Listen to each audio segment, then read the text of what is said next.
How to add font in Canva. Hi guys, welcome to our channel. Let's begin. In this video, I will guide you on how you can add font in Canva. For this, you want to open up any web browser. Now head over to canva.com. Make sure to sign into your account. Now select brand from the left-hand side panel. Here, you want to click on Brand Kits option.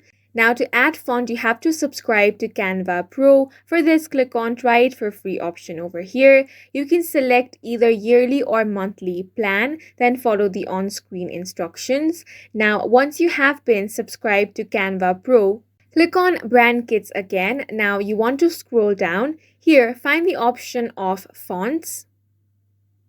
Then click on Add New. Now you will be able to select a different font from here. There is another method as well. For this, you want to open up your project. Now select the text where you want to change the font. After that, you want to click on this drop down. Then click on the upload font option and upload it from here. But for this as well, you have to be upgraded to Canva Pro. And that's it for this video. If you found it helpful, please make sure to hit the like button and subscribe for more videos like this.